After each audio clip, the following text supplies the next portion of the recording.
Hey everybody, it's Peter again, and this video I thought I'd put together about more veneering. As it turns out, the veneering video I did on using heat lock adhesive and paperback veneer is the most watched video on my channel, so I have to assume that people are finding that information useful and using it on their projects, which is my intention. I mean, I really hope that the information I'm putting out there is being used. And so this one is going to be a continuation of that, rather than rehash all the same old thing. And by the way, that video, I will link it in the description, as well as all the stuff I use. I try and always point to a manufacturer's website for products. I'm going to leave the shopping up to you. There's no affiliate links or anything like that, so get it wherever it's cheapest, or whoever you trust the most, or whoever you want to hand your dollars to. So anyway, I'm going to take from raw veneered cabinet, which is what you see here, to a finished cabinet with these chamfered edges, which I kind of like the look of. This obviously is a real modern or contemporary look. Probably not for everybody, but you could use this technique on a lot of different things. You could have matching veneer, you could have contrasting veneer like I show here. I like doing things that are out of the ordinary. To me, that's where the fun is. So you can take the techniques and apply it however it looks best to you. So real quickly, I'm gonna go over the products I'm gonna use. This is some veneer that I got on eBay, and I'll link to the thing itself. But the thing about eBay is those links will probably change over time. So I'll also link to the seller, and they have a lot of different. So this is a composite veneer. It's wood, and it's made from wood. I don't know exactly how it's made. I mean, there's no tree I know of that looks like that. But it appears to be, when I look at the edge of it, you can see individual strands, what appear to be individual strands. And I'm assuming that they take dyed strands. I envision it like string or something, lay it on the surface, and then somehow run it through a pinch roller or something like that. And it turns into something that looks kind of like wood grain, but can be done in a lot of different configurations. So they have on their site, or on their eBay store, they have a lot of different forms of composite veneers. Now, I know the purists out there are going to say, well, that's not peeled off of a real tree, and they're right. I mean, it is wood, and it finishes like wood, but it's just another way to make veneer. So for whatever that's worth. And heat lock, you've seen me use this before. I'll link that. Really unique product. And then to finish, and another thing I'll be using is my favorite router bit. That's a Whiteside downcut spiral. I use it all the time. That's easily the most used router bit in the shop here. So an old iron, which I got at the Goodwill store. And then for finish, I'm going to use some intermediate coats of seal coat. That's a Zinsser product, which is de-waxed shellac. And then also, and this is on the suggestion of someone in one of my videos. They commented that they had used this product, and so I thought I'd try it. And I think I'd used that before, or something close to it maybe, but anyway, I've never shown it on a video. So that's what this is finished with. It's got 2 coats of seal coat, one before I even start cutting the chamfers, and you'll see that, I'll show it. And then 5 coats of this to get to this point. So I think that covers everything on the front end, and next step is going to be a little bit of prep work on this, and then I'm going to take this to the table saw. I'm going to put a camera overhead. I'm going to put a camera out in front of the saw.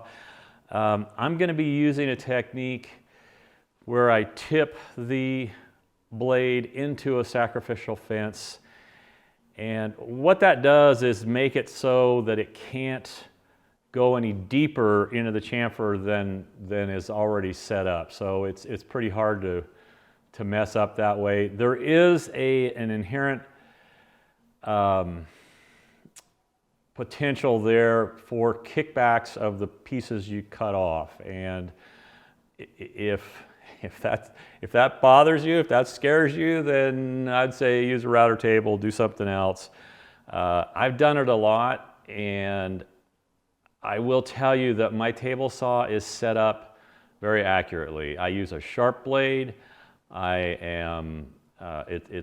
a decent table saw, and also the key to making this work is that the blade and the fence are parallel. But I'll get to that a little more when I get that set up. So let me clear some of this stuff away. We'll get on to prepping this and put on a coat of seal coat before I even cut the chamfers. And I'll tell you why when we get there.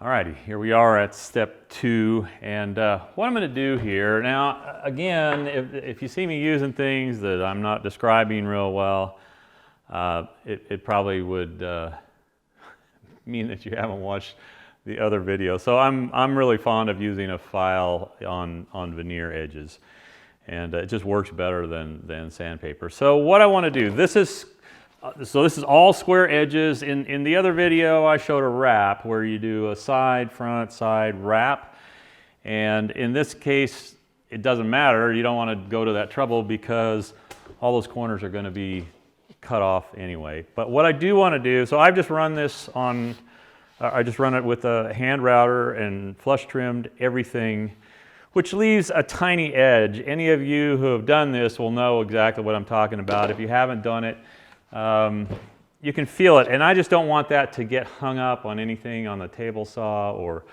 splinter out or anything like that. So I'm just going to take my file on the rough side, and I'm going to put a bevel on all those edges to make sure there's nothing hanging up there. And you'll see me feeling it with my fingers, or seeing with my fingers, as I'm fond of saying. And that's going to be on all edges.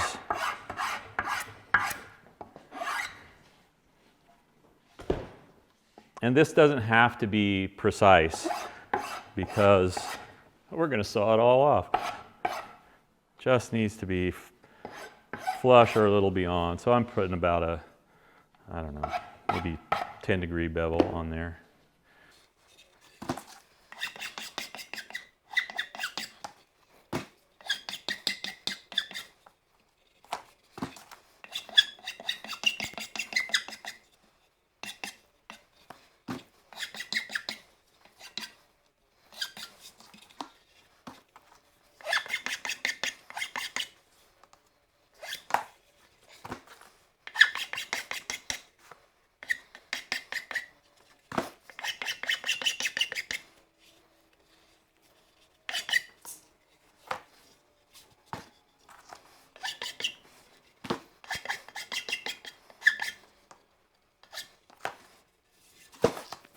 Okay, so I've filed all the edges, and I'm going to clean this off a little bit.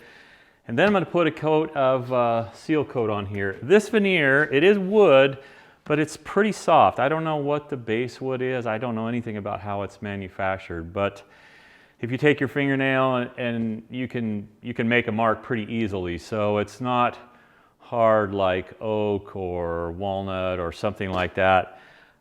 Be more akin to alder or something. And so before I start handling a lot, I want to put a seal coat of this on, because I'm not going to put any stainer on this, so it's just going to be all clear coats. And what that does is to sort of consolidate the wood fibers and kind of firm up the surface a little bit. I'm not talking about going from, you know, soft like a basketball to hard like glass, but it does help to keep from chip out on edges and stuff like that. So it's just a preventative measure. So I'm going to get that done, and I'll speed through this, and then we'll get on to that.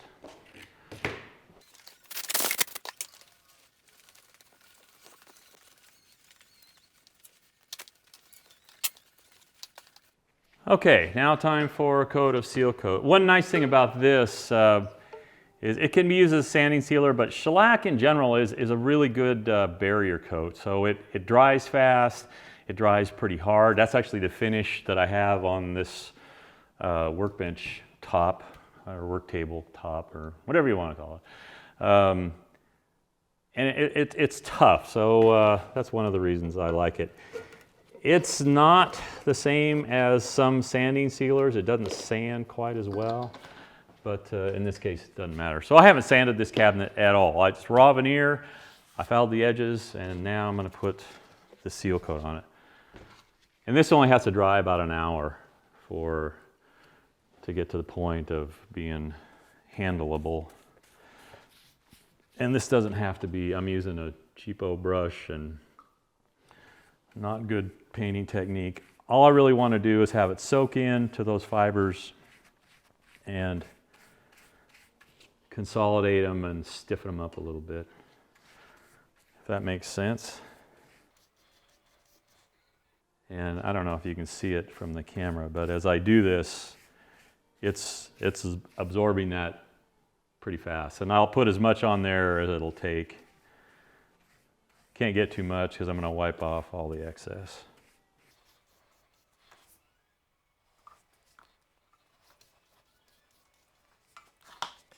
And I'm using this just to stand it up on, keep it off the surface of my nice cardboard here. That's a joke. I've used the same piece of cardboard for I don't know how long.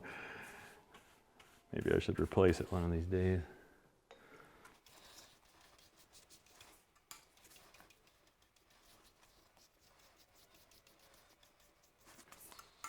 Once again, this is not about pretty. This is about getting the surface wet with finish. I'm going to turn it a little bit. Maybe you can see what I'm doing. And it doesn't hurt to get it inside this rabbit area. Does the same thing for MDF as it does for the veneer, and that's sort of lock down the fibers and firm things up a little. This wouldn't be an absolute necessity, but since I'm doing all clear finishes, this seemed like a good idea. And I'm following exactly the same techniques that I used for that one. So that was sort of a proof of concept, and if I want this one to look the same, I got to do it the same. So this is just a matter of getting this on here. If I were brushing this on as a final finish, I'd be using a better brush and better technique. But this is truly about just wetting the surface as much as it'll readily accept, letting it dry, and then we'll get on to cutting them up.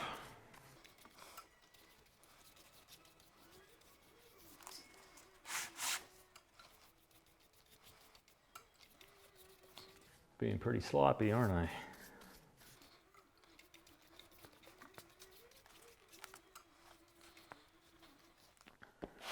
Now, all oil-based finishes, and this is actually an alcohol-based finish, but almost all of them outside of water-based will have this ambering effect, and you can get a real good feel for what it's talking about there. So I think ambering on most wood looks good. That little bit of yellow and orange kind of warms things up. Water-based finishes without some kind of toner in them look almost stark to my eye. They just don't have a warm feel to them, and wood is kind of a warm thing to begin with.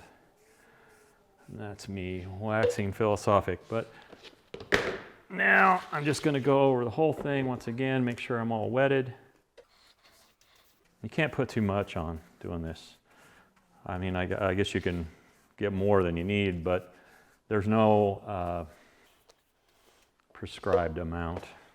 And you'll see me do weird things like wiping the tabletop with the rag I'm going to wipe this with, but it doesn't matter. We're going to sand this in the process, so let me just blast through this, and I'll come back to you when I'm done.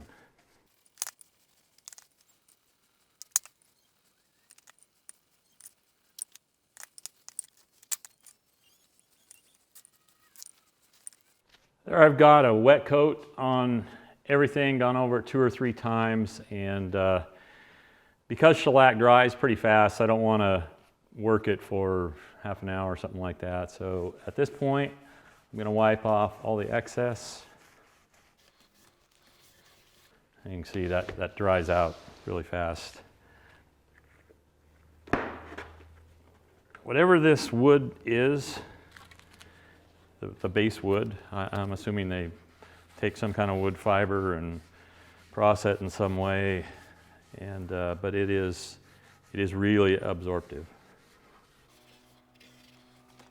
I just want to make sure I'm not leaving any puddles anywhere. You can see even a little bit of the dye comes off. Someday maybe I'll find out more about how this is actually made. And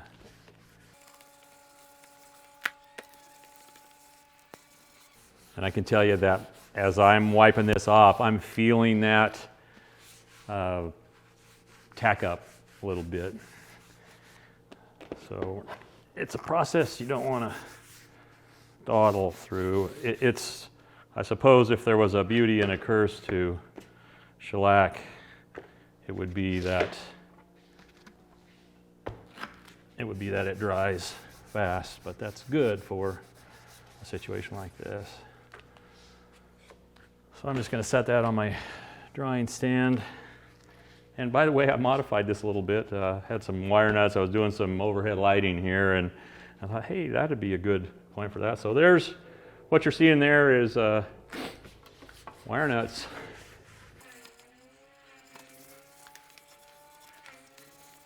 Okay, that'll dry for an hour, and then we'll get on to cutting things up on the table saw. Okay, here we are again, me leaning on a speaker and ready to saw the chamfers onto this. And I thought I'd talk a little bit about how I set this up. First of all, it's a sharp blade, and secondly, I know that this fence is very parallel to the blade, and the only reason I mention that, there's a possibility when I cut these chamfers off that the piece will get trapped in the fence and it can kick back. And I know that, and you'll see when I do it, most of the time they just sit there or they just kind of puff off the back of the table. But sometimes the carbide tip on that blade will grab one and pitch it back. I do not want to be standing behind that. I'll stand, you'll see, I'll stand to the side. If something goes back, it's going to go by me. And the nice thing about a setup like this is you can't get it wrong. You can't make the chamfer any deeper than you want it, because the worst that can happen is you come away from the fence and you have to redo it. And you'll see me, I actually do it twice on there. So the way this is set up, I run the table or this blade down into the table. I crank it over to 45 degrees. And then I turn the saw on and I slowly crank this up until these teeth are, it's about half buried. The carbide tooth is about half buried into the fence. And then it's just a matter of adjusting the fence back and forth, and that will determine how wide the chamfer is. And the chamfers on these, on the face, across the face, is about, it's somewhere between 9/16 and 5/8 of an inch. And that works out visually. It also works out, you don't want to get too far or you're going to get into the edge of where the driver sits on here. So I'm going to turn on dust collection, which is going to be noisy, and just kind of go through this. And hopefully I've covered all the bases, but pretty straightforward. And you know, if you're doing this for the first time, it might be a little scary, but it's not really unsafe. I try not to get into things that would put you in peril. And so that's it for now. Well, let's get going.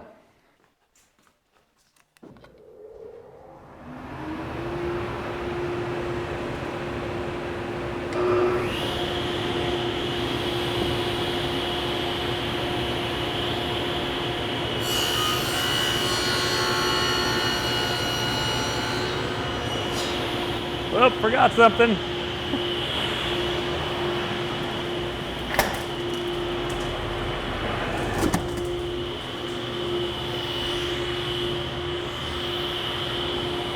You saw that dust come up there. It's because I didn't have the blast gate open on the saw.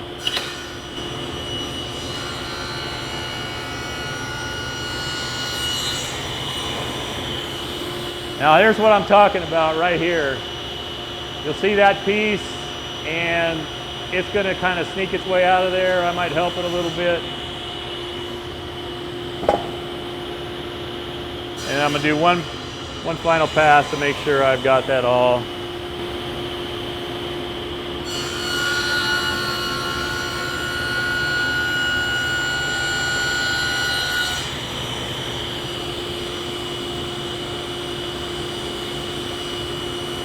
And if you're doing this, get that out of the way. Don't try and run it again with this piece stuck in there. That's a scrap piece right there.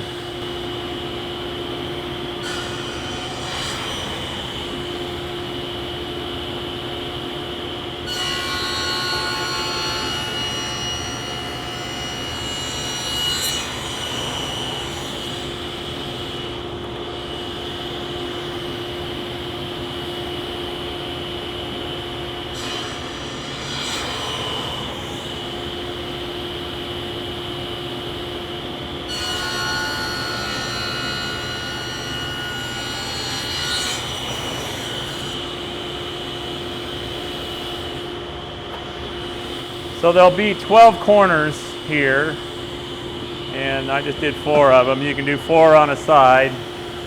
And now I'm going to turn it over and do these.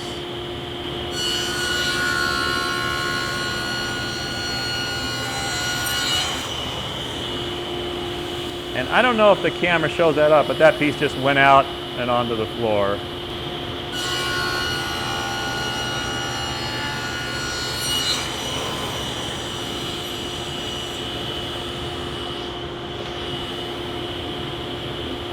And I run these twice just to be certain that if I have come away from the fence a little bit, that I'm making a consistent chamfer all the way down there. I want it nice and flat.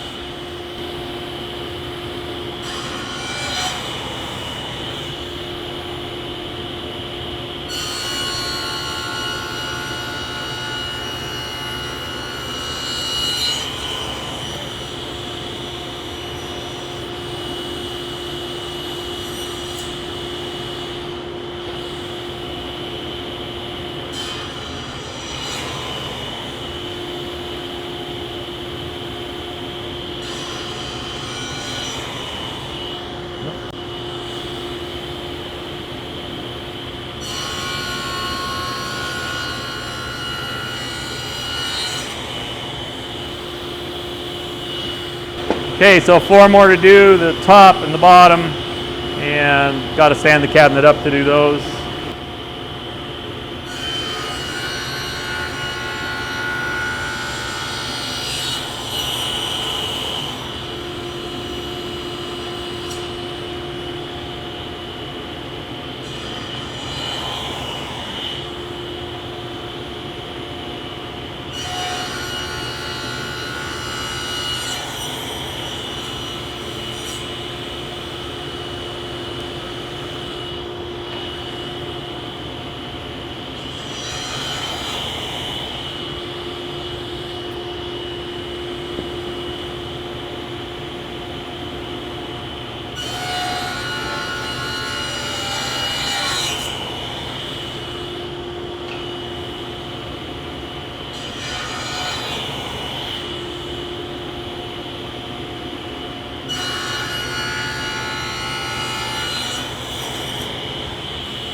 Okay, saw off.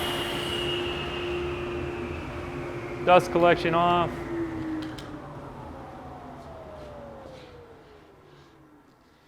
All right, so we can see that was uneventful. And I cut them all, and then the next step will be to put veneer on here.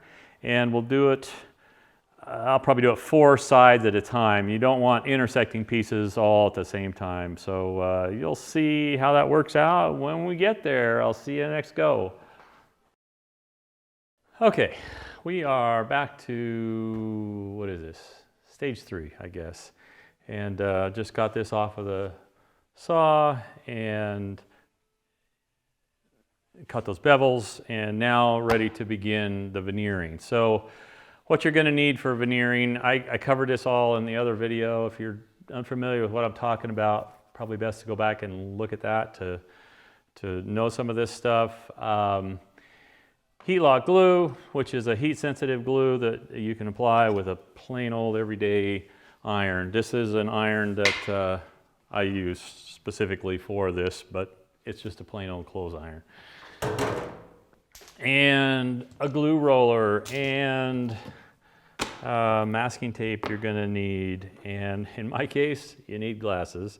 And so what I did on the other cabinet over there was to cut these strips of, and this is not a composite glue, or that's not what I want to say. This is bird's eye maple from real trees. So it's not a put together sort of veneer like that. And I just cut it in strips and then cut it to lengths depending on where it goes on the cabinet. And the actual strips, I'm going to show you this just because I have one, but it's not necessary to do it. This thing right here is called a slitter. And what a slitter does, I used to install a lot of what a lot of people call Formica, but as a generic term, laminate countertops. And this was a tool that I used all the time. But what it does, it's got 2 kind of opposing cutters here. And that's what I use to cut these strips. Not necessary. So that's what it does right there. If you've got one, I doubt whether many of my viewers actually have one of these things. Don't feel like you need to buy one unless you just want to add to your tool arsenal. You could do it with scissors. You could do it, I guess you could do it with a big paper cutter if you had one big enough to, an old guillotine-like cutter. You can do it with a straight edge and a utility knife. There are a lot of ways that you can get to these. And I just took a whole 8-foot length of this stuff and ran it through the slitter, and then I just cut it to length and ended up with strips like that. There is one other thing I can think of that you could use for this, and that is edge banding. Edge banding is used in the cabinet making world on shelves, and especially on Euro cabinet, they edge band the fronts of the components. If you go edge banding route, I would say don't get pre-glued and don't get the type with self-adhesive. The adhesive bond there is just not as good as you can achieve with this. And it's worth it on something small like that to not be fighting it the whole way. So I'll leave that alone for now, and let's get started. Let's set some of this stuff aside. And this is just a scrap MDF that you'll see what I do with it. And I think you could use any kind of masking tape for this. This glue is water-based. It doesn't have any particular solvent qualities to it, so there's no concern there. So what I'm doing is I am taping off right on the point where that chamfer meets the flat of the face or whatever side you're working on. And I'm going to do this because I did that one this way. I'm going to do the 4 sides and then the tops and bottoms, and then the front and back. And while I stuck that tape all together, this happens to be blue tape, which is what I used before. I don't think you'd have a problem using regular masking tape like this stuff. You're going to pull it off really soon. The one thing about that tape is you don't want to leave this on for days and days because it leaves a residue, and stuff like this does not. So you can't see this probably from your perspective, but I'm just lining that up with that corner. What I want to do is keep glue from getting on parts of the cabinet that'll either be done later or on the face especially. Glue on a face like that is difficult to get off, and sometimes you don't notice it until you go to start finishing, and it just makes the surface sort of, if it doesn't stain it, it at least makes it not absorptive. That's a word, right? So I'll spin this around. I've got two cameras running. I think that gives a little bit better vantage point, but I'll try and show the camera what I'm doing here. The only caution I'd put out there is make sure and press your tape down so you don't get, what you don't want is veneer glue creeping under the tape, ideally. So I'm just going around that, pushing it down with my finger. And there's one side completely done. I'm going to show both cameras. There you go. And now I can work on this one. Conceivably, you could do these do all four corners, put glue on, turn it over, but you'd have to have some way, you'll see when I get the veneer on here, the veneer is going to overhang this corner, and it's going to be trimmed off with a file and router.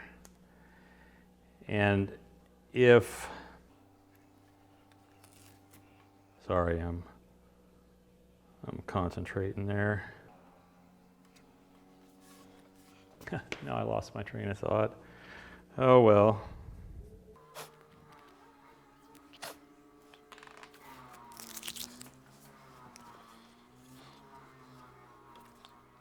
Alrighty, now on to taping the rest of the cabinet. I don't know if you can hear that. They're taking down a tree here right behind the shop and running a branch grinder, and there's a chainsaw running, and so I hope it isn't interfering with the audio quality too much. Now I'm going to do these. I'm in no rush, which is always my thing, right? I'm going to do these 2 edges at a time, and there's always dry time involved with heat lock, and that takes longer than the actual work itself, but you could conceivably do 4 edges or 4 corners or 4 chamfers, however you want to look at that. But you'd have to figure out a way to flip it over and stand it up on something when you went to put the veneer on. And that is because the veneer is going to overhang like that. And you wouldn't want to put a lot of pressure on that edge before you got it trimmed. I hope that makes sense. So what I'm masking off again here, if you can kind of look at that one, is just the area that I am going to apply veneer on. So just trying to keep glue out of places I don't want it. It wouldn't be super critical on the chamfers, but you definitely don't want to get glue on the veneer if you can help it. It's just a whole lot easier to mask it than it is to try and take it off later. So I'm going to go around, press that all down. All right, and then the strips. Like I said, this is just a scrap. And I will caution here just a little bit. When I first did that one, I put all the strips, I buttered them together like that, and then I glued them down. Or I should say I spread the glue on them. That was a bad idea, and I'll tell you why. What happened was they glued themselves together, and when I pulled them apart, it actually separated the veneer from the backer, and I actually ended up recutting those because it damaged them to the point where I couldn't use them. So don't do that unless you're just looking to create some extra work. So what I did on these, this is going to be a little bit different than what I showed with the veneer sides or tops or bottoms, in that I'm only going to tape the ends. And I'm going to be careful that I don't slop a lot of glue all over. Just because the width of this is really close to the width of that, and I didn't want to try and be that precise with my tape. So here we go, glue application. And I'll do this first. Oh, I got a gob of glue on my tip there, bear with me. This is where a tip like this makes this a lot easier. If you're trying to do this with a gallon jug, or I'm not sure if the pints come with a tip like that or not. So I'm putting that right in the center, and then as I roll it, sort of rolling it out to the sides.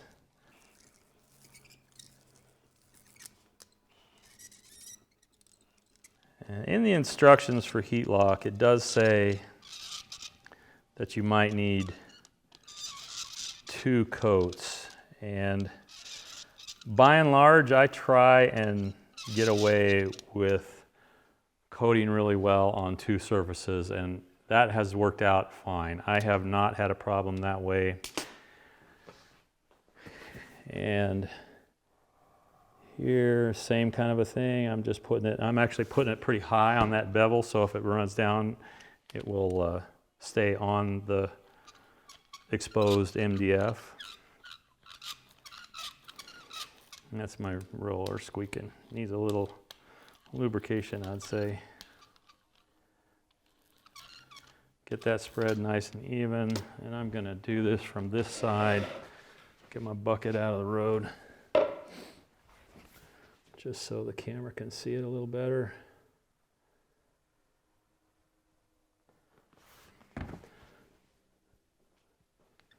And there's what you don't want to happen right there. So I was a little slow and a little too much glue. Shouldn't a problem, I mean, it'll roll out and get fine, but that's why the tape's there, to keep that off of the veneer. And that's why we have fingers, to wipe the glue drips off. Maybe that's not the only reason. Oh, that squeaking's going to drive me a little nuts. I may have to put a drop of oil on this. Now I'm going to put just a smidgen more on this. Like I said, I'm trying to coat fairly heavy in one coat. That one I actually put 2 coats on both sides, and it was tedious because I had to wait for each coat to dry.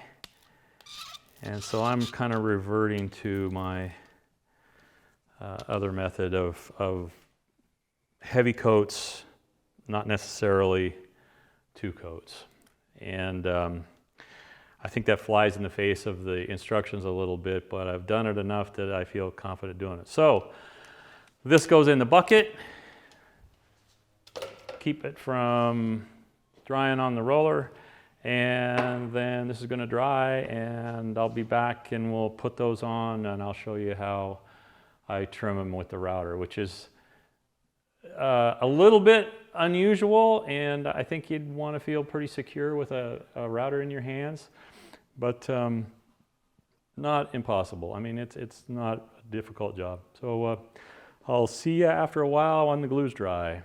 Alrighty, we're back. It's about a half hour later, and I have to tell you folks, I chickened out. I was thinking I could do this in one coat, which is fine on the veneer, the paperback, but here, what I look for on heat lock glue is an even sheen, and because that was the kind of the porous part of MDF, it was not even when it dried. So that tells me that I need to add another coat, which I did. So this got 2 coats, that got 1 coat, and so here we go with the rest of the process. I just take this masking tape off.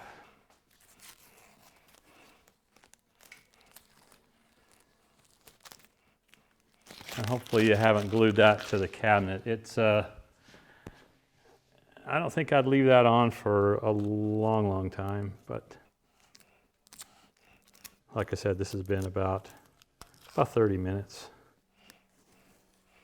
And there you saw a little string of glue come off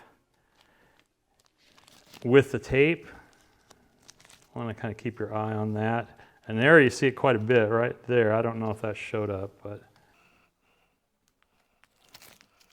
in effect, what's taking place there is the glue is, or the tape is being glued to the cabinet.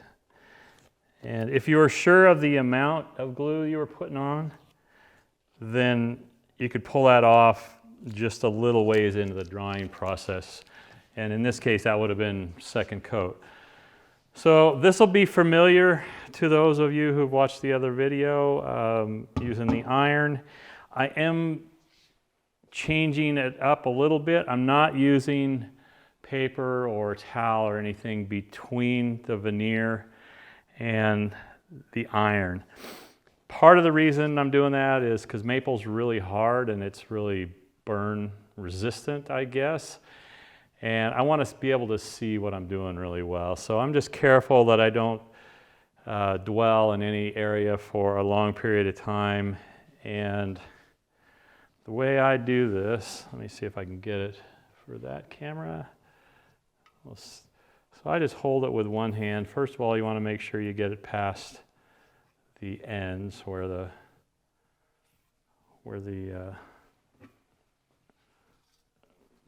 end of the cut's going to be. So the router is going to cut on there, and there you see a little bit leaked under my tape. I kind of hold it in place like that with one hand, and I just tack it with the other one. And then I kind of slide my hand down and make sure that that's, if it's not centered, I want it a little more down than up. You know what, I'm going to retract that. Just center it on the joint. And again, I know this all works because I've done it once before, but the flat of this bevel is approaching 5/8. It's really close to 5/8 of an inch. So I'm doing the same thing with this you've seen me do before. Real slow, even movement. I want to make sure and get that glue re-liquefied, I guess. And I'm also rolling on to the edges just a little bit.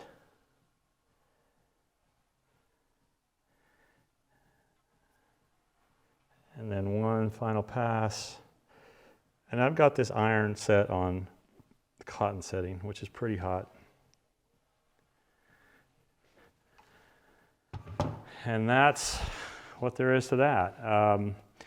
You'd want to let that cool off before you do anything. I mean, I'm just feeling it with my fingers to make sure that I've got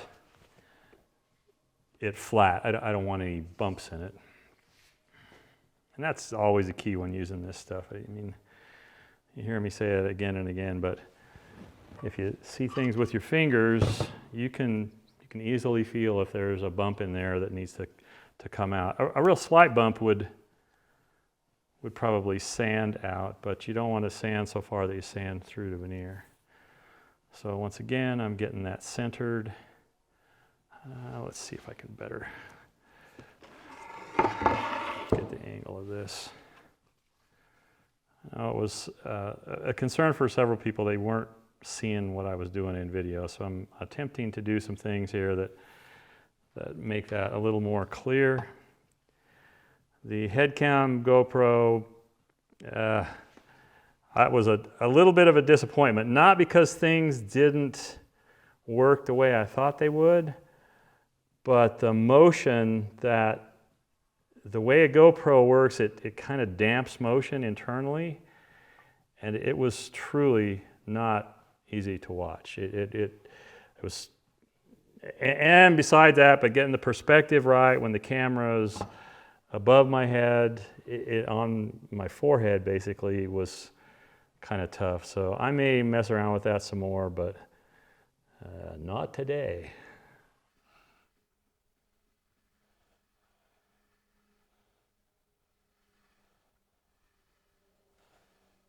I can also feel that when I'm running that iron across there. I can tell if it's not flat. And by the way, that's hot, so don't stick your finger there for very long. And so I want to let that completely dry. The next step will be, hang on a second. I had to find my file on my file card.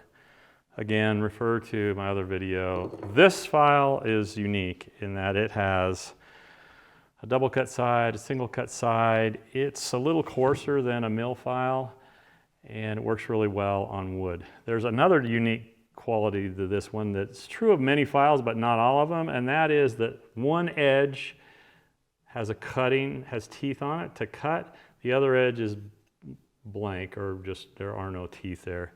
So you can actually use it to cut going this way. So you're using this edge, that corner basically, to cut. But I'm going to show you how I figured out to do this. At first I was being really cautious, and then I got a little more, as I got the feel for it, it became a little faster. So what I want to do at this point is get one edge filed close to being flush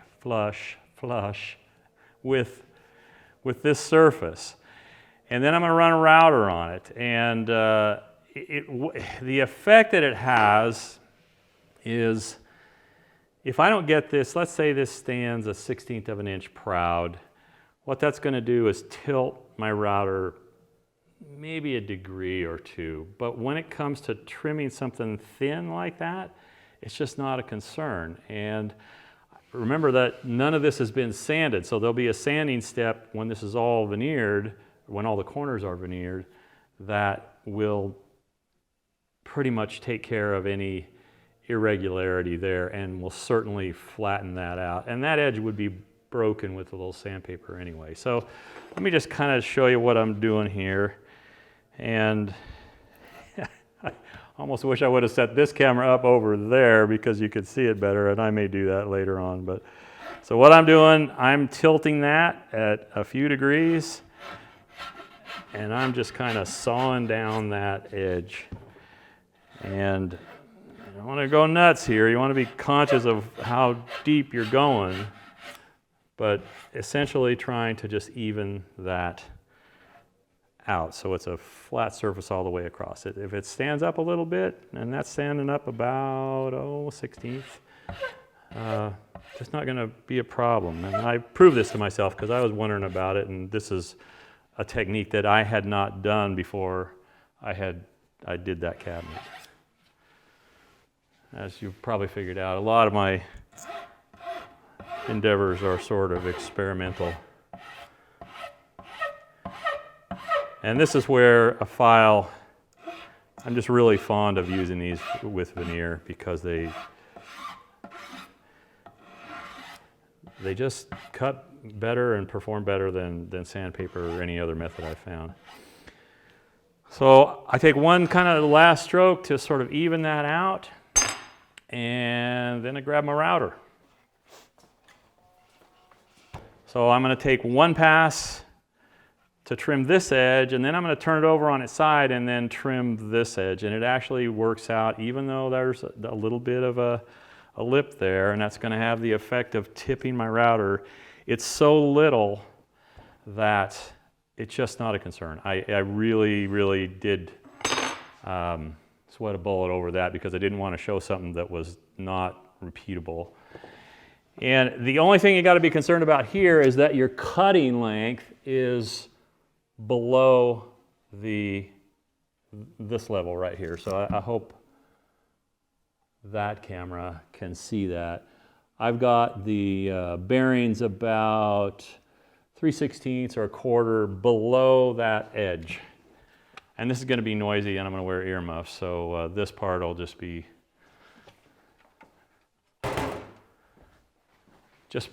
me making noise without talking. All right, here we go. Oh, wait, forgot something.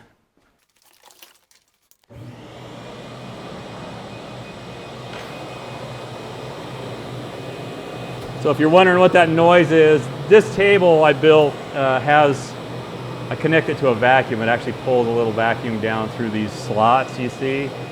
It doesn't perform as well as I thought it would, but it does keep the dust down. So that's what I'm doing right now. I got that on, got my ears on, got my eyes on. We're all set. Except I forgot to plug it in.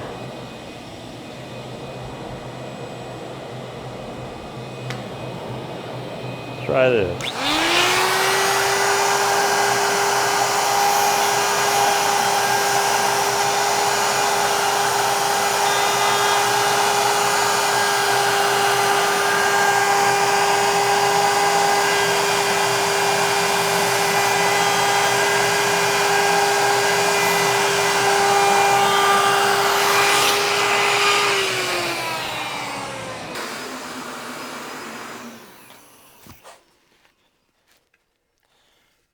All right, so I want to call, you can actually see that.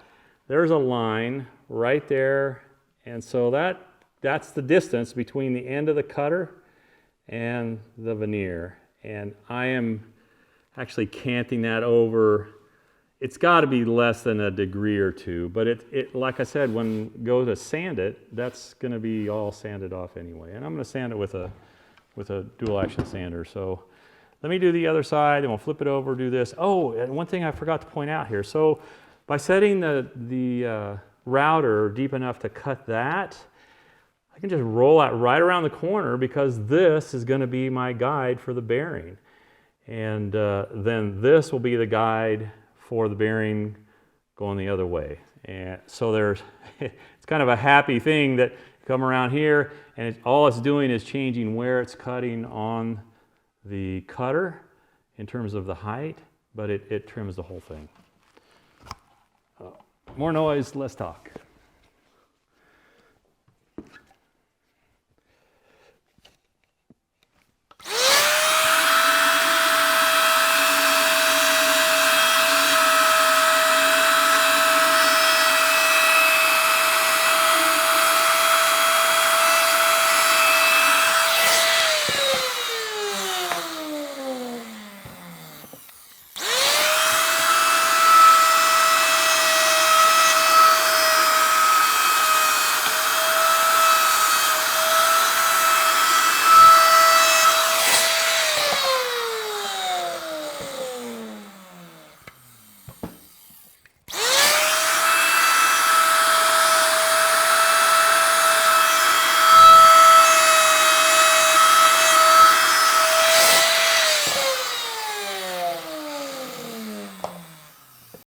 There, I forgot to turn my vacuum on, but there you can see how that works out. I mean, it trims it nice and flush. Whatever is left is going to be taken off when I sand it. So now I'm going to quickly kind of clean all the sawdust. You want to make sure either working in two different areas or you clean the area that you're working where you're gluing and routing.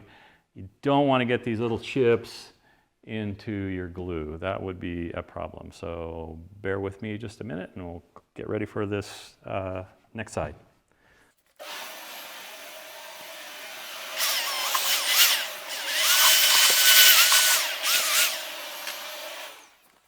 Now I'm kind of speeding through this. If I speed through anything, just to see if I can trim up the length of the video a little bit, because I'm going to include finishing in this too. So same deal all over again. Tape off the area that's going to get glued.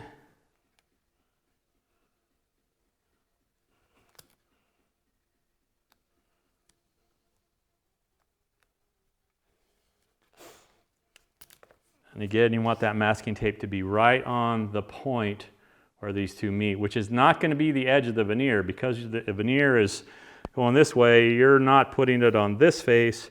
You want to put it on the face that meets there. Boy, a whiteboard would help, wouldn't it? I could maybe illustrate that a little better, but hopefully you can get it from what I'm saying.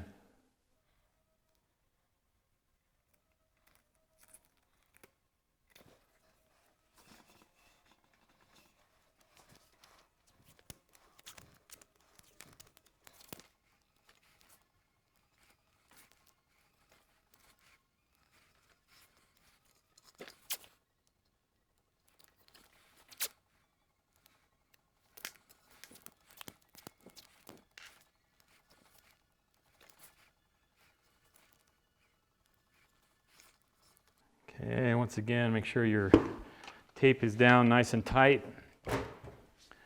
And same thing all over again.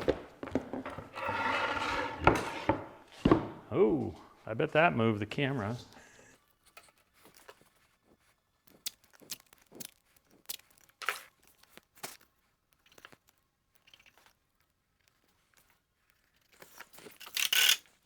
So my roller's been in the bucket. And I'm just blotting it a little bit now. I don't want water running around if you can help it. So, wash, rinse, repeat, I think, is the name of this game.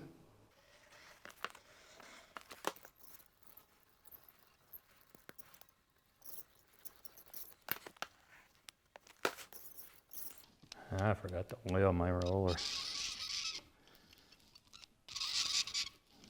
Someone remind me.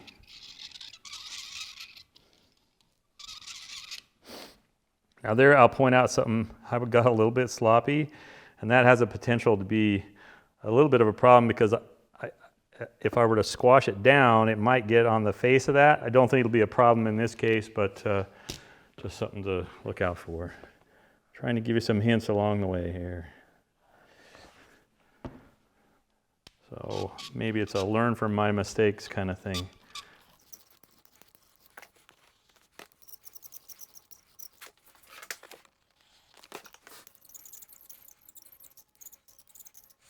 Okay, so I'll let that dry, and then I'm going to recoat these. I won't show that, but once this is dry, I'll recoat them. I'll leave these as they are. I throw my roller in the bucket, and I'll see you after a while. And we're back again. Same old thing. I pulled the tape off of this already. I put 2 coats of heat lock on there, 1 coat on these, and I forgot to turn on the iron, so I'll do that right now. And we'll be doing the same thing all over again. And it is a little bit slow because you can really only do 2 at a time. Conceivably, you could do 4, but for the effort involved, to me, it's just not worth it. But I'm usually never in a hurry, so I guess suit yourself in that case. But so I'll do these, and then the way I did the other one was I did the sides, I did the surfaces here, the sides of the top and the bottom, and then I did the front and the back. And my reasoning there was simply about visibility of the seams, and I always think in terms of if I'm looking at the front of the speaker, the fewer seams I see, the better. It's definitely hair splitting though. I wouldn't worry about it too much. You can follow this method if you want. If not, why, you know, you can make up your own. And still waiting for the iron to warm up, so give me a second here and we'll get going on this. Okay, iron is ready to go. This whole thing really heats up pretty quick. I like old stuff like that. It's really heavy and well made. Lots of metal. I suspect if I went to buy an iron, it wouldn't look anything like that. So same thing here. I'm just holding that in place, getting the end tack, making sure I'm squared up on the other end. And then go full on iron-on mode.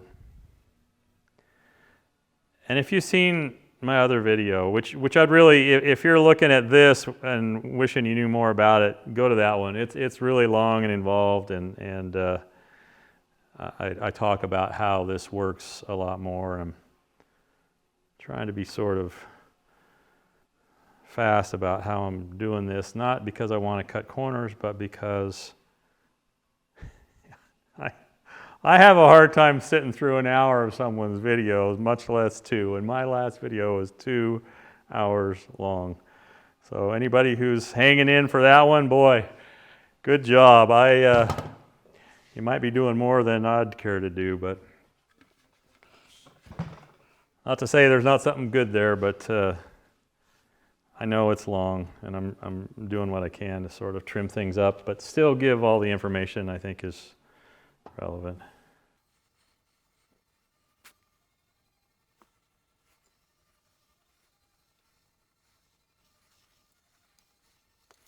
All right, let those cool off and then come back with the router. I'll film that, and I guess I'll film all this, but it's just the same thing over and over. And the only difference is when you get onto this part or this part, the bearing's going to be riding on this surface. And I will take a file and hit those just to make sure those surfaces are flat where I just put the veneer on.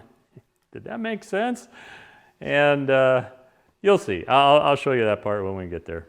It's still kind of warm, but I'm going to push the envelope a little here. So more noise. So this is just the watch me part.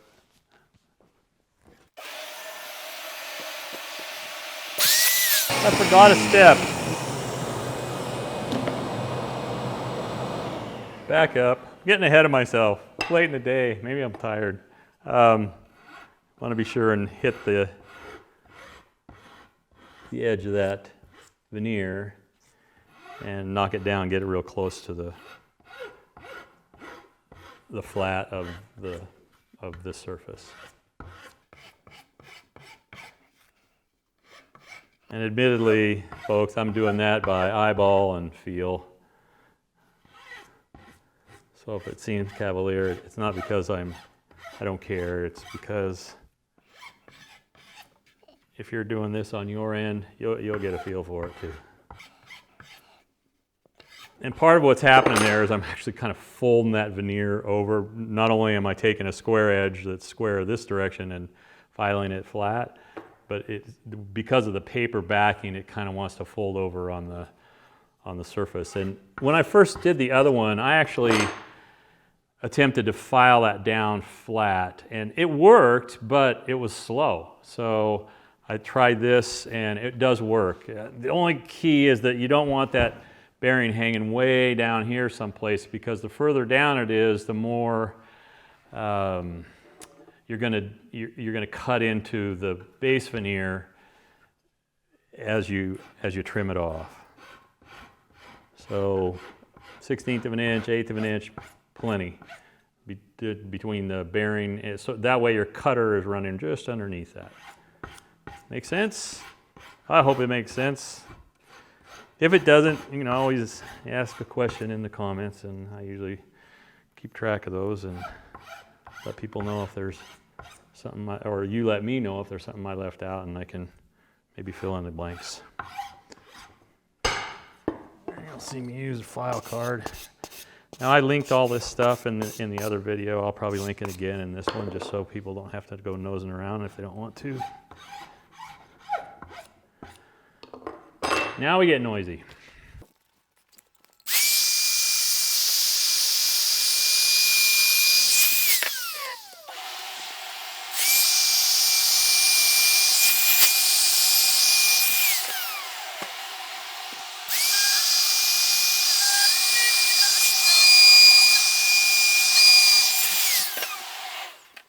Okay, the only caution that I will make, I missed trimming a piece right there. let's try that again.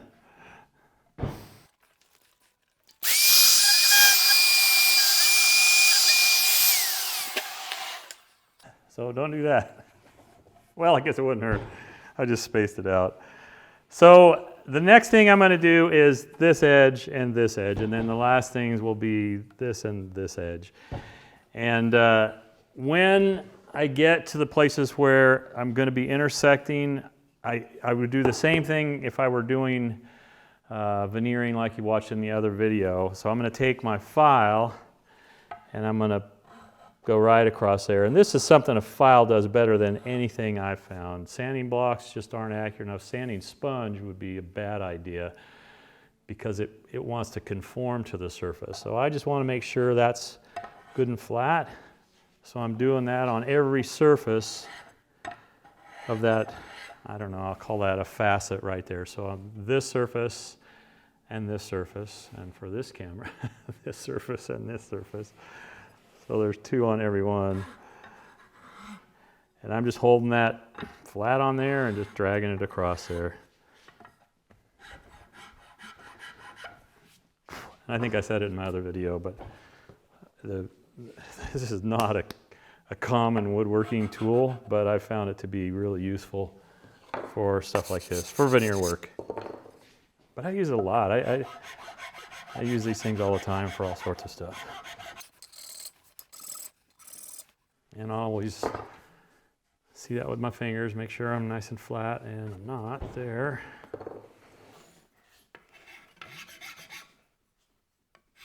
If you've watched my other videos, you'll know that that's a yoga mat or a piece of a yoga mat.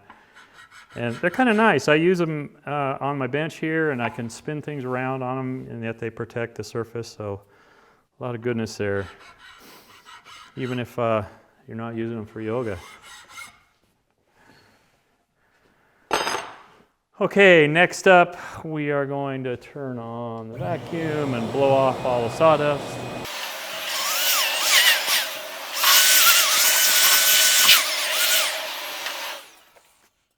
So I think that's going to do it for today. Tomorrow, or the next day, or whenever. It's all seamless for you when you're watching the video, but I got editing to do, and it's getting late in the day, and I'm obviously more mistake prone when it's late. So the next steps will be that and that, that and that, then that and that. And it's just the same thing over and over and over. It really is. And then we'll get on to kind of finish sanding and then starting to apply finish. So catch up with you tomorrow.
And I'm back, and we're back to, or down to, the last little bit here.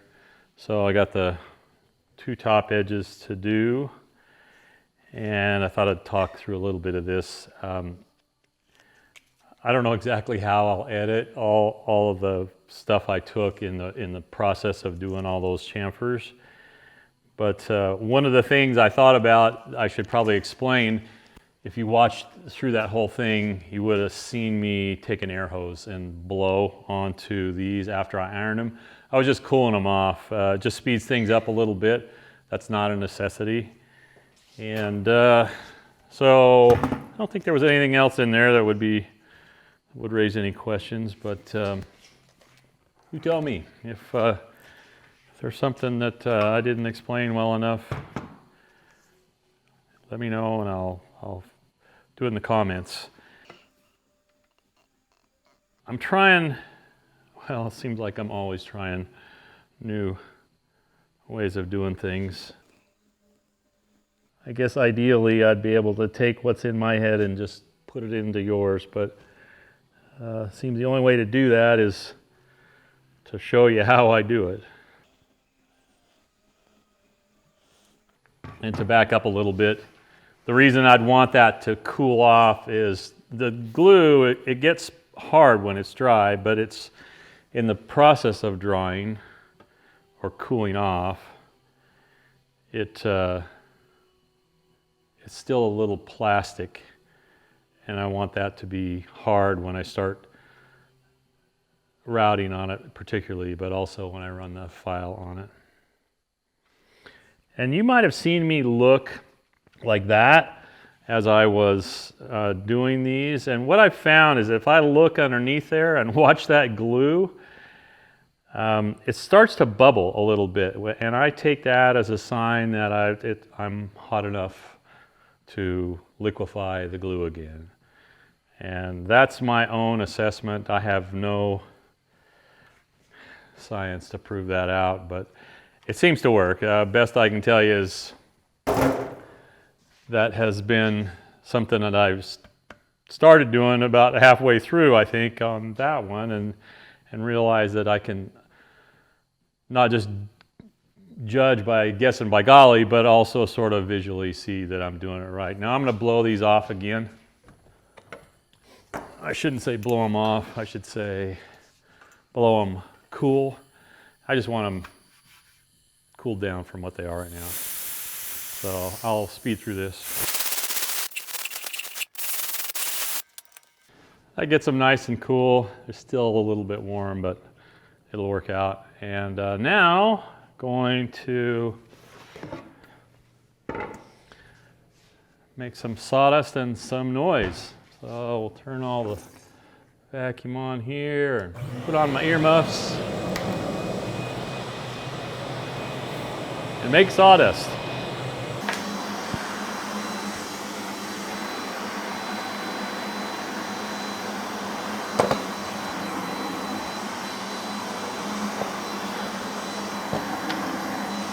Forgot something.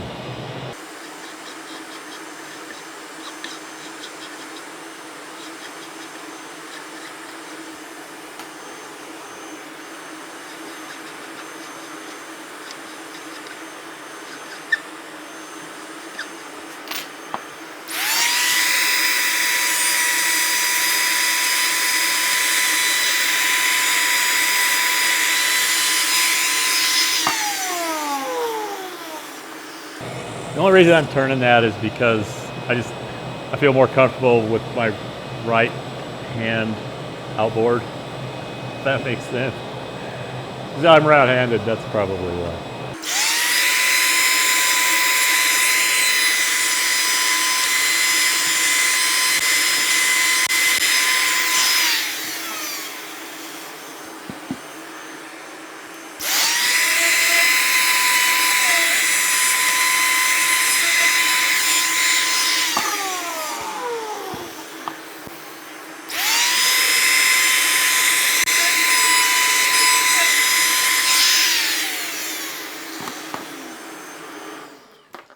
So the cool thing about this is I can route that whole thing. I don't need to worry. There's no place I can overrun with the bearing and get into trouble. I guess that's get into a situation that I don't want, I guess. So at this point, ready to sand, and that's the next stage here. Will be show you how I begin the finishing process, and that starts with sanding. So I'll catch up with you on the next segment. All right, now we're at the sanding stage, and look at how fun that is. And you're probably thinking, wow, we're looking at a different part of the shop. Well, the fact is, it's easier to move the tripod than it is to move the dust collection stuff. And briefly, this is not necessary, folks. This is what I use because I have it in the shop. But there's a lot less complex ways to sand, even hand sanding. So that thing's a cyclonic dust collector, and it pulls, in a case like this, I'm pulling a vacuum through my table, and I'm also pulling it through the sander. One thing I'll point out about this sanders I use, unless I want a conformable spongy pad on here to go around maybe a curve or something like that, by and large you want what I term a hard pad. Now this isn't rock hard. I can actually push my finger into it a little bit, but it's when I'm sanding with it, it's flattening the surface, not following the surface, and I hope that makes sense. So what we're going to do here is I'm going to sand this whole cabinet with 120 grit and then 150 grit, and then it'll be ready for seal coat. And I'll be using this on the flats. I'll be using a sanding block, which is just a rubber block. This can be a wood block or anything else, with hand sandpaper on the chamfers. And what else? I'll be wearing my glasses so I can see better. And this all gets kind of noisy, and it's not thrilling to watch. So I am going to shut up and just, I'll speed through this when I edit it. And so you'll just watch me do it, and then maybe I'll talk about it a little bit at the end if I think of something more to say. So here we go.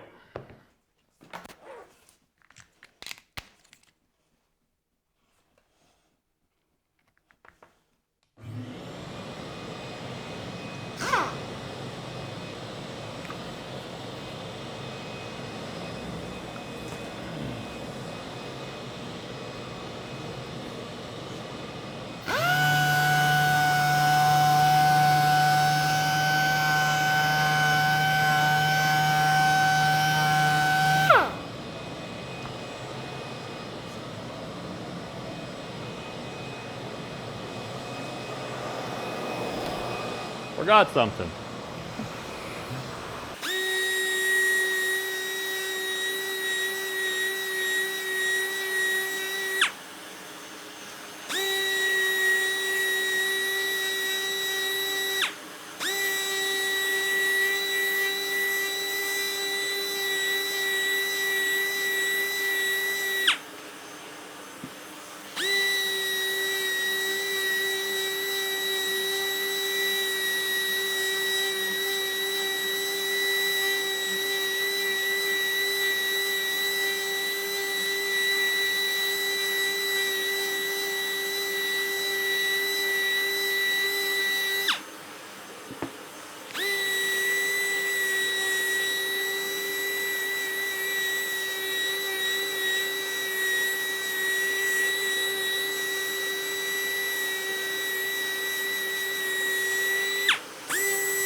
bear with me a second. So I thought I'd stop here. You might have seen me look at this pad, and what's happening, and this is one thing that I guess I don't love about shellac in general, is it's good for some things, but it does something with this sandpaper that is called corning. And I'll show this to the camera. I don't know if that shows up, but those little blobs of finish are actually holding and what they do is they accumulate on there and they sort of grow as you sand, but it has the effect of lifting the abrasive off of the surface. Now, I suppose one could go through there and pick all that off. And so what I'm noticing as I'm sanding is it's becoming less and less aggressive in terms of what it's sanding. So the sandpaper is still good. The problem is there's a little bit of buildup on it. Now I'm just going to switch over here to a new sheet, and you'll see me do that. I view sandpaper as a kind of the disposable. So if I gum up a sheet, to me that's the end of its life, and so that's what I'm doing, and on we go.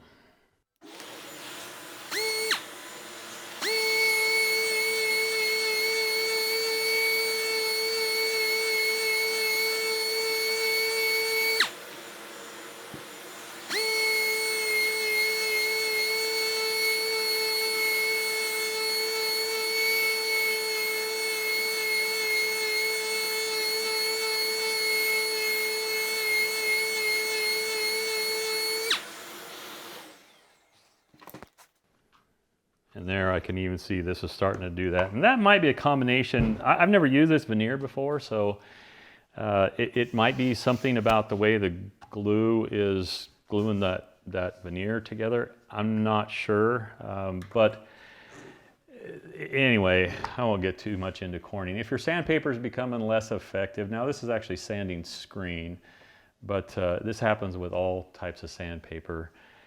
All right, now it's shellac time, and you get to watch the same guy doing the same thing all over again. And so let's get going. So I'll be brushing this on as much as the surface will accept, and then wiping the excess off. And then there's some dry time. And in a case like this, shellac's mostly dry in an hour, but I'll probably let this dry overnight or for a day or two, and then we'll follow up with the armor seal. Couldn't remember the name. That'll come later though. So away we go here. So this will all seem really familiar. One thing that you'd see at this point that is the amber color of shellac and other oil-based finishes really makes the grain of that bird's eye maple pop, as they say. It brings out all the bird's eyes and really makes it look nice and darkens it enough to where it doesn't look so white. You can really see it probably between that and that. And I guess darkening is part of what almost all finishes do to some extent, but I just like the tone of most oil. And like I said, shellac is actually alcohol based, so that's what you'd clean up brushes with and things like that. But it has the same amber color as a lot of oil-based finishes. So I'm just going to shut up and keep on trucking here.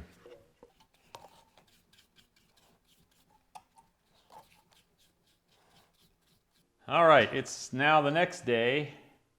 Well, it's the next day for me. I guess it's not the next day for you if you're watching this. But so last coat was shellac, and I had sanded these up to 150. Today I'm going to sand with 220 and then coat with the first coat of the armor seal. And so again, this is pretty boring to watch, so I'm going to blast through it, and then we'll get on to the finishing part, and that'll happen several times, and then at some point it'll actually be done. So noise coming up.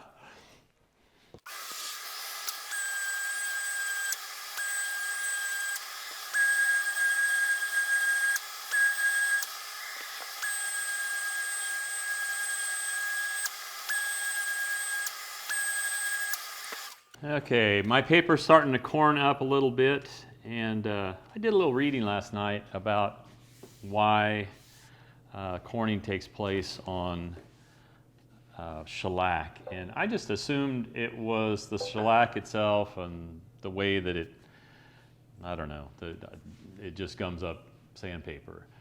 But I looked at a video actually that suggested that the shellac actually might be old, and that might be the case. I've had this can around the shop for some time. So I guess what I'm saying is it's possible that that's what's going on here, but I look at it and let's say, you know, sandpaper is a consumable, and I'm just going to consume them a little faster. So I'm going to switch sheets on the sander here and move on to the rest of the cabinet.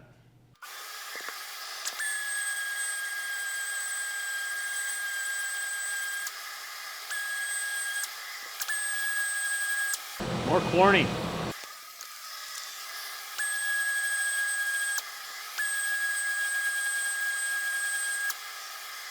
All right, moving on to hand sanding. Had to round up my sanding block. And away we go.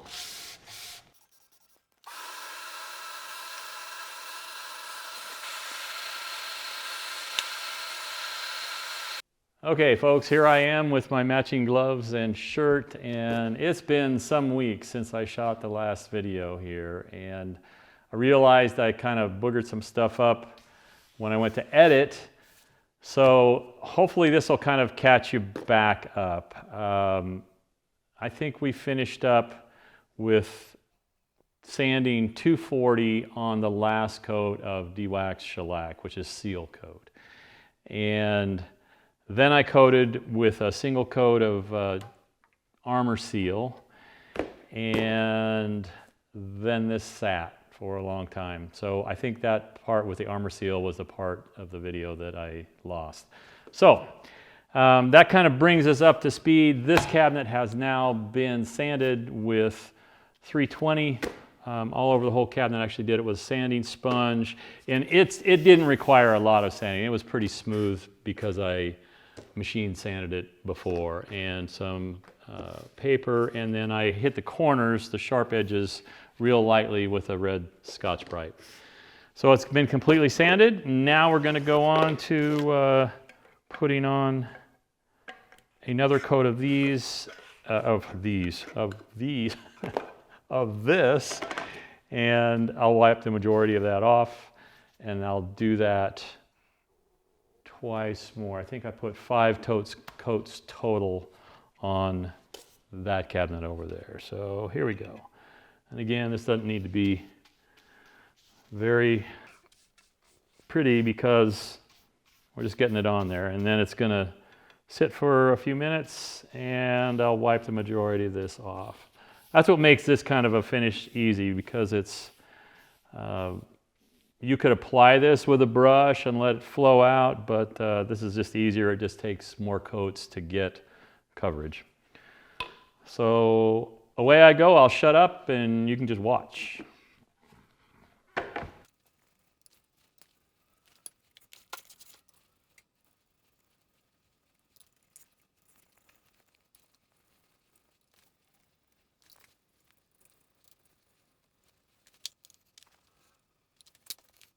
Okay, so I'm going to let that sit for maybe 5 minutes, maybe 10 minutes. I just judge. I want it to be just a little bit tacky, but not too tacky, or it'll be hard to get off.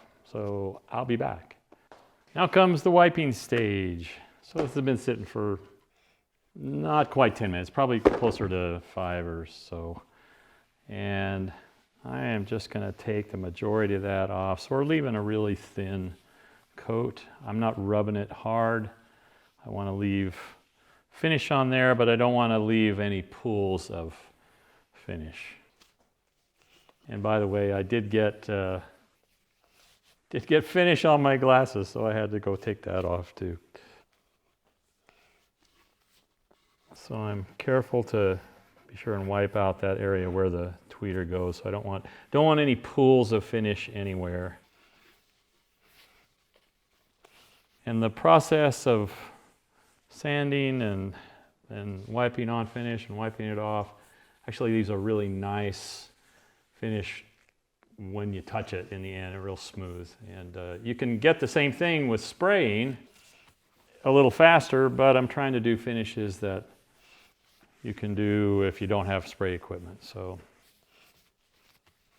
that's where this is all coming from. So I'm going to set this aside, bring my drying stand over here, and I hope that's, I'm getting probably 80% of what I put on there off. Does that make sense?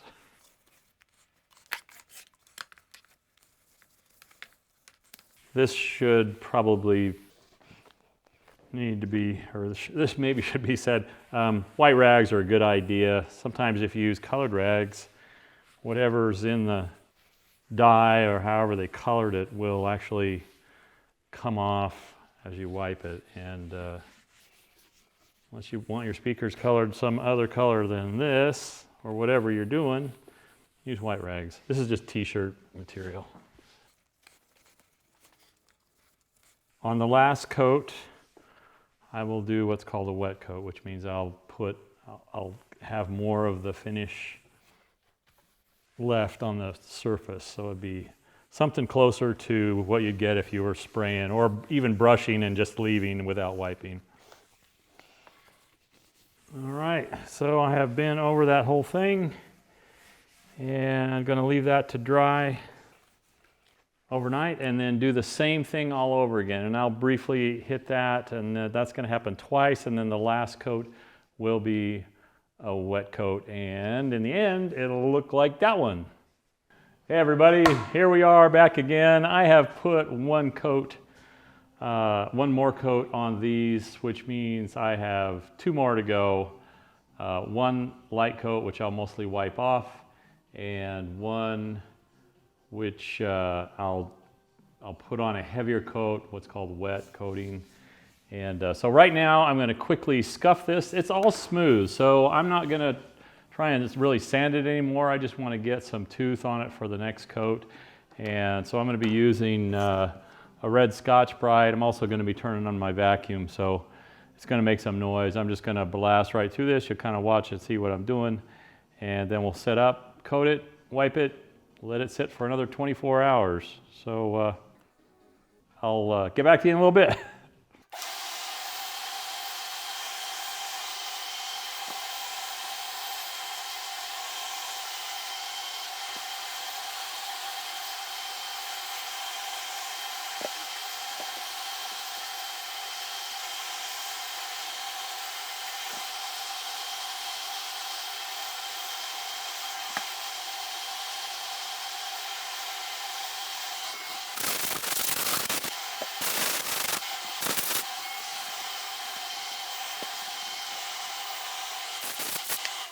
All right, so that's ready to coat. I'm gonna reset up with some different stuff and I'll blow through that really quick and then we'll get on to putting some finish on here.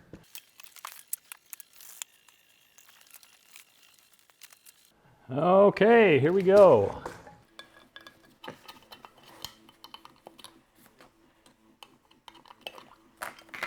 I know at this point this video is going to be really long, so I'm trying to kind of blow through some of these steps that are repetitive pretty quick. And the gloves don't have to be orange, but it does make them easy to find.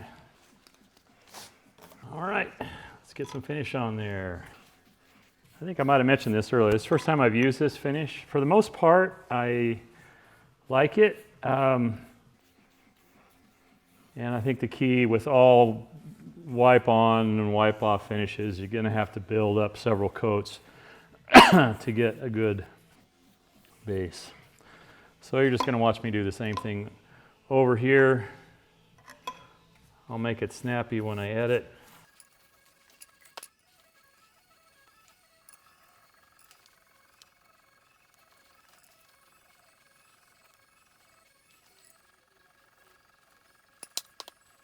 Okay, got that coated. I'm going to let it sit for about 10 or 15 minutes until I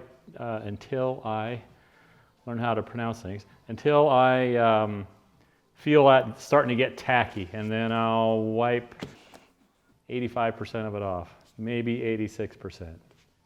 I'll be back.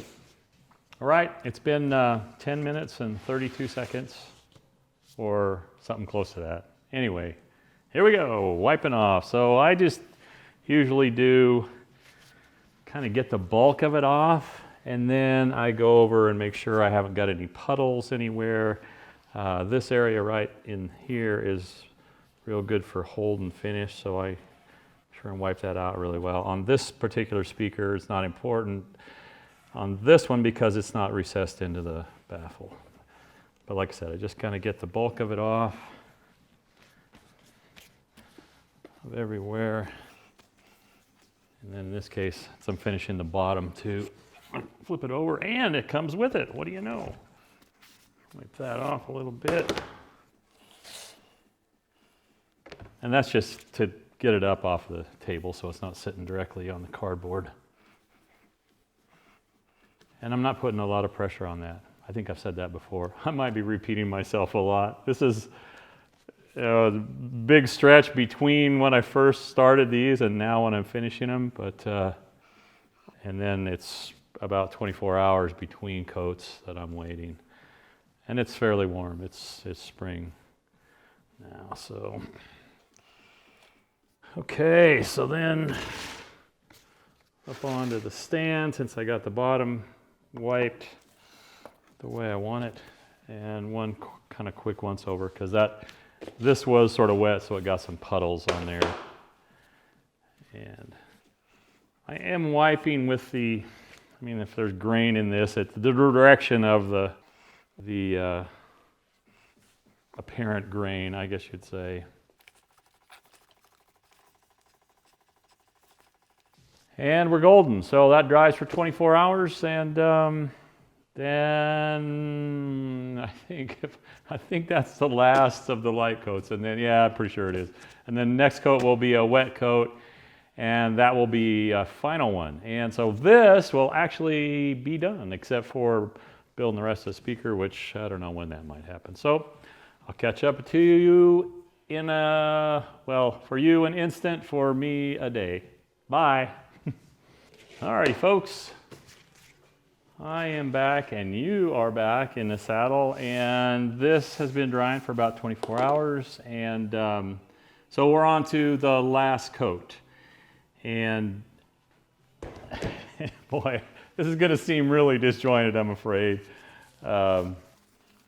because I've done it in so many segments. But on this coat, I'm going to put the finish on. Well, first of all, I'm going to scuff it up with a gray Scotch-Brite. And I'm going to put the coat on, and then I'm going to wipe less of it off. I'm going to actually get my wiping rag, keep it not saturated but kind of wet with finish. And what that does is let me spread it without having the rag absorb it. So let's see. First of all, let's go ahead and scuff it up. So I will speed through this. Same drill as the red Scotch-Brite, but this is a little finer abrasive.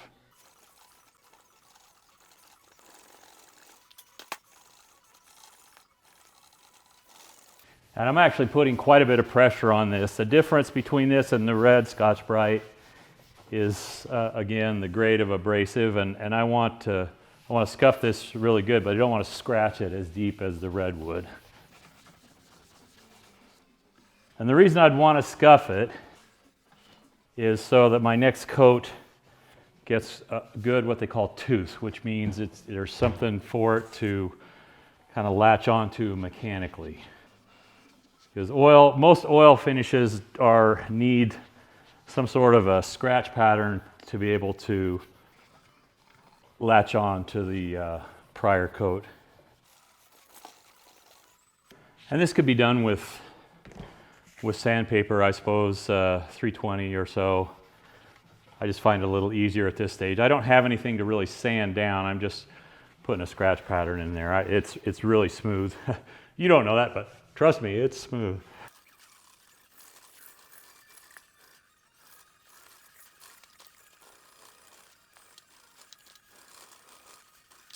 Alrighty, so they're sanded. I'm going to blow it off, and then I'm going to use a tack rag. I don't know if I've showed a tack rag before. You can get these at paint stores, any kind of paint stores, automotive paint stores, maybe even places like Home Depot. And what it is, it's got a little sticky on it. I'm not sure what it is, maybe wax or something. Nah, it wouldn't be wax because that would interfere with adhesion. Whatever it is, it's sticky, and when you drag it across the surface, it picks up any loose dust. And I'll get the most of it blowing it off, but I'm going to use that because this next coat we won't be wiping off so much. Oh, I got to turn the compressor on. Be right back. Okay, I'm back, and we have air. And when I'm using a tack rag, I'm just dragging it across there. There's no pressure. No pressure. I'm not putting any pressure on it. I guess there shouldn't be any pressure to do any of this.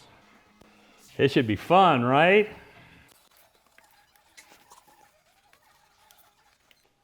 Need a brush. Okay, so matching gloves and shirt again. That's important. No, it's not. It just happens to be that way. And I've already stirred this. You'll have to trust me on that. There's a couple of ways you could do this. You could wipe the finish on, do what's called dragging, which I show in another video. I'm going to do it just like the other coats, but I'm just going to take less off. So I'm being not intentionally sloppy, but it doesn't need to be pretty at this point.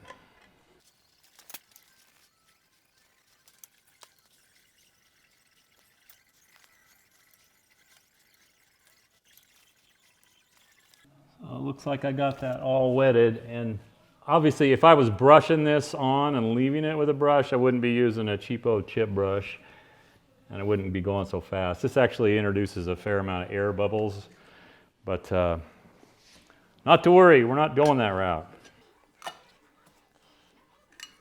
Now, like I said, on this one I'm actually using a smaller rag, and I'm going to blot my brush in there. I might even dip that in the finish. I want this to leave more behind, so I don't want it to absorb a lot. This is one of those things that you almost have to do to kind of figure out what I'm talking about, but hopefully if you are doing this, oh, didn't want that to happen. Let's try that again. So I don't know if this will be obvious to the camera, but I am really lightly just kind of letting my weight of my hand and the cloth wipe across that. It's light, it's really light. So if I had to guess, I'd say I'm leaving about 3 times as much finish on as I did in the prior coats. And that's probably a whole lot easier for me to say than it is for you all to imagine. But I guess I'd just say, give it a try. You'll get a feel for it as you go, and the second time you do it, it'll be a whole lot easier. I hope that encourages you instead of discourages you. One thing I guess I know about finishing, especially with hand finishing, it's kind of inexact science. When you get into spray finishes and catalyzed finishes and stuff like that, it's more controlled, I guess you'd say. And one cool thing about this is if you mess it up, you can go back and fix it pretty easily. So there's that aspect, which is kind of good. And I am wiping with, I keep saying grain, but the direction of the way this is installed, I am wiping that way, because if it leaves any marks, I want them to be following that pattern. And you can see I'm actually sliding that around on my stand a little bit, which isn't ideal. And the reason I do it this way is I figure the bottom is going to be the least visible of the surfaces. So that's why I get it on it. I do the bottom first and then flip it over on its bottom and do the rest of it. Make sense? I hope so. One of the things I always try and do before I'm done, now I've got a really good situation here. I've got good lighting and I've got sunlight coming in from over there and over here. So I can look across. If you can look across a finish at what's called an incident angle, meaning you can catch a reflection off of it, you can tell how it's laying out. I mean, you can tell if there's places where there's finish missing or if there's runs or something you need to pay some attention to. I'm actually gonna apply just a little bit more. And that's what I'm doing. I'm looking across this surface and I'm gauging how much finish I've actually got on there. And what I did was to wet that a little more so that I get an even sheen. In finishing, sheen can tell a lot. And as I look down this, I don't know if that's obvious to the camera, but that's nice and even sheen all the way top to bottom. And that tells me that the coat thickness is pretty close to the same all the way up and down, but it's not so thick that it's going to cause a problem with running or something like that. Sagging would be the more likely thing. Doing the same thing here. Just put a little more finish on my rag there. Kind of blot it into the rag.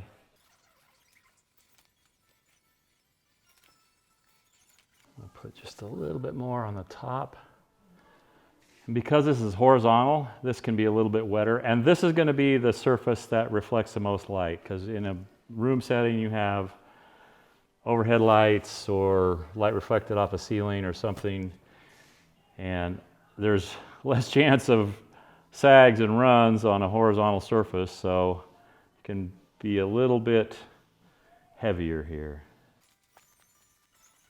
Okay, let that sit for a day, and then I'll come back and kind of show you the finished product, and we'll be at the end. Can you believe it?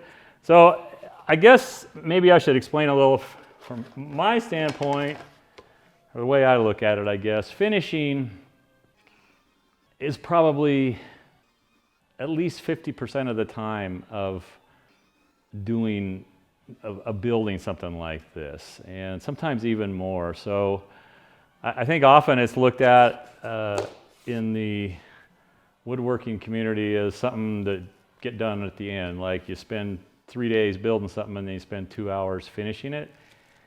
I would really disagree with that. To get a good finish takes time and patience. And what I'm kind of trying to do here is show how you can get a wipe-on finish with a great, what they call hand, which means you can run your hand across, it's nice and smooth, and without a lot of equipment. It just is more time consuming and takes more patience. So we'll let that dry, and I'll see you next segment, and that'll thankfully be the last one. Bye. Hey everybody, here we are at the end of the road. These have been drying for, I don't know, a few days anyway, and so I think I've taken these speakers from raw veneer to chamfered edges to finish. So hopefully you've gained a little insight into how I might do things, and if you use this stuff for yourself, why then my mission is accomplished. And the real big mission here, I guess, that I wanted to accomplish was to sort of show you how I do these chamfers. I mean, you may not like the way I use the contrasting veneers.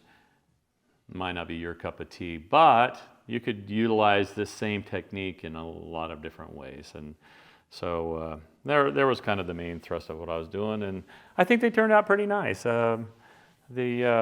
You know, they're nice and smooth to the hand, and they look, well, they look good to me, but may not look good to you. But we'll leave it at that. And like I said, I do appreciate if you hang in and watch my videos to the end. It's a long slog. But so I will see you next go round, and until then, be nice to your neighbor and build speakers. See you next time.